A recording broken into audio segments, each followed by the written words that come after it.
साईं इतना दीजिए जामे कुटुंब समाए, मैं भी भूखा ना रहूं साधु ना भूखा रहे। साल की आखिरी पूर्णिमा 15 दिसंबर की पूर्णिमा, दिन है रविवार का। क्योंकि रविवार पड़ गया इसलिए हम पीपल के पेड़ की पूजा नहीं कर पाएंगे, इसलिए हम तुलसी की पूजा नहीं कर पाएंगे, लेकिन यकीन मानिए इसके बाद भी पूर्णिमा का ये व्रत भाग्यशाली बनाने वाला है।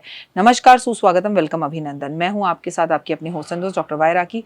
आपका स्वागत अभिनंदन करती हूँ आपके, मेरे और माता रानी के इस खूबसूरत से यूट्यूब चैनल पर। कैसा है मेरा ये संसार, दीन दुगनी रात चौगनी, आप तरक्की करें। लेकिन कार्यक्रम की शुरुआत बिलीव इन कर्मा।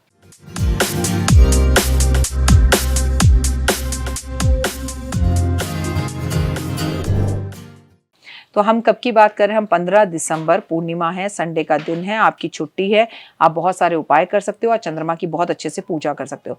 पूर्णिमा का दिन पानी में गंगा जल मिलाकर और कुशा हाथ में लेकर स्नान करना चाहिए। इससे आपके रोग, दोष, कष्ट, तकलीफें दूर होती हैं। वैसे भी जो कुशा पानी में डाल के स्नान करते हैं वो जीवन में बहुत तरक्की पाते हैं। स्वर्ण पूर्णिमा वाले दिन पति पत्नी चंद्रमा को दूध का अर्घ अवश्य दे। और आप नाटक मत करना, आप घर पर हो, संडे का दिन है तो जरूर करें। इससे दाम्पत्य जीवन में मधुरता बनती है। अगर आप दोनों पति पत्नी चंद्रमा की रोशनी में थोड़ी देर बैठ के एक दूसरे को गुड़ खिलाते हैं, गुड़ की पट्टी खिलाते हैं, तो भी आपके रिश्ते बहुत अच्छे होते हैं। पूर्णिमा के दिन चंद्रोदय के समय वह अगर कच्चे दूध, चीनी, चावल मिलाकर खीर बनाई जाए और वो चंद्रमा को भोग लगाई जाए, उसका पूरा परिवार उस खीर को खाए, तो घर में कलेश खत्म हो जाते हैं। आपको मालूम है आज के दिन आपको ओम नमः शिवाय, शिवाय नमः का जाप करना चाहिए। आपको शिव पुराण चंद्रमा के समक्ष बैठ के पढ़नी चाहिए। शिव चालीसा चंद्रमा के सामने बैठ के पढ़नी चाहिए। आर्थिक समस्याएं दूर होती हैं। इस दिन आपको नित्य कर्म निवृत्त होकर पवित्र जगह पर से एक मिट्टी का दीपक हनुमान जी के मंदिर में जाके अवश्य जलाना चाहिए। हनुमान चालीसा का पाठ करना चाहिए। आज आपको शाम के टाइम पर 5 दिए महादेव के सामने जलाने चाहिए। इस दिन तुलसी के पत्ते पर तुलसी के पत्ते या बेलपत्र नहीं तोड़ने हैं। ये सब सामान आप पहले से तोड़ कर रखें और भगवान विष्णु की आराधना में विष्णु सहस्त्र नाम का पाठ करें और उन पे तुलसी अर्पण करें, लेकिन एक दिन पहले तुलसी तोड़ें। पूर्णिमा की रात चांद जो होता है वो अपने पूरे जोश में होता है, रोशनी की अवस्था में होता है, लाभदायक होता है। पूर्ण फुल मून कहते हैं ऐसे। पूर्णिमा की दिन आपको रात में चंद्रमा की रोशनी में थोड़ी देर बैठना चाहिए। कुछ देर चांद को अपनी आंखों से देखना चाहिए। इससे आपकी आंखों की रोशनी बढ़ती है और आपका मन बहुत स्ट्रांग होता है। इस दिन का ध्यान रखें, मान्यता है कि कुछ ज़्यादा समय तक अगर आपको लाभ नहीं हो रहा तो आप इस दिन से संकल्प लें कि आप 1 साल के पूर्णिमा के व्रत रखेंगे और अगले साल दिसंबर में आप आखिरी पूर्णिमा पर दिसंबर की अपने व्रत का उद्यापन करेंगे। इस दिन आपको तामसी भोजन करने से बचना चाहिए, नशे से दूर रहना चाहिए। इस दिन किसी और के घर का खाना नहीं खाना चाहिए। इस दिन नदी, कुंड, सरोवर, नदियों में स्नान करना चाहिए और वहाँ पे दीपक भी जलाने चाहिए। और अगर ना हो तो गंगा जल पानी में डाल के स्नान करें। इस दिन आपको चांदी, तांबे, सोने की बनी हुई प्रतिमा की पूजा करनी चाहिए। इससे देव बहुत खुश होते हैं। पूर्णिमा के दिन माता लक्ष्मी के आगे 11 कौड़ियां अवश्य चढ़ानी चाहिए। हल्दी का तिलक, केसर का तिलक उन्हें करना चाहिए और इन कौड़ियों को लाल कपड़े में बांधकर अपने घर की तिजोरी में रख सकते हैं, मुख्य दरवाजे पे बांध सकते हैं, ऑफिस में बांध सकते हैं, टेबल पर एक चांदी की कटोरी में भी रख सकते हैं। लक्ष्मी की कृपा आनी शुरू हो जाएगी। पूर्णिमा के दिन मंदिर में महालक्ष्मी को इत्र या सुगंधित अगरबत्तियां जरूर लगानी चाहिए।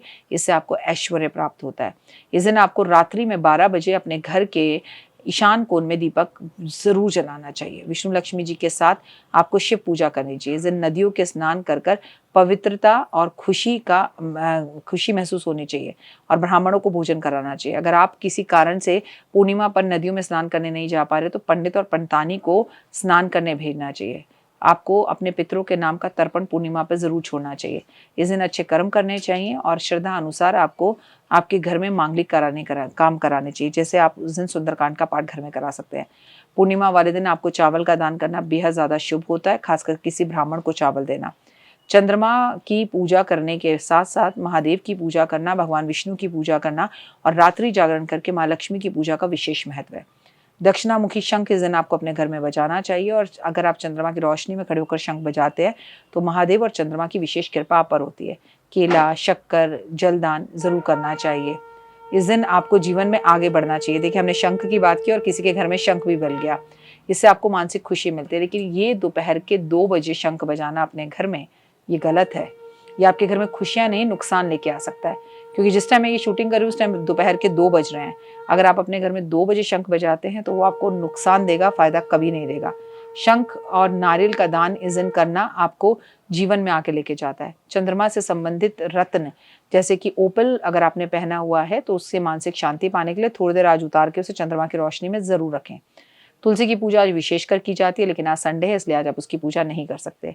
आज आप पानी में चंद्रमा की छाया देखते हैं और उस पानी से अगले दिन सुबह नहा लेते हैं तो आपके घर में पॉजिटिविटी आती है और आपके शरीर में जितनी बीमारियां हैं, रोग, कष्ट, तकलीफें हैं, वो सब दूर होने शुरू हो जाते हैं।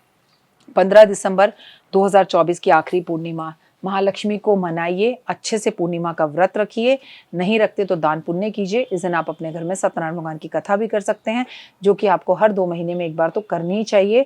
और इस दिन आप अपने घर में यज्ञ हवन भी कर सकते हैं, और वो भी घर की छत पर बैठकर, और वो भी चंद्रमा के सामने रोशनी में।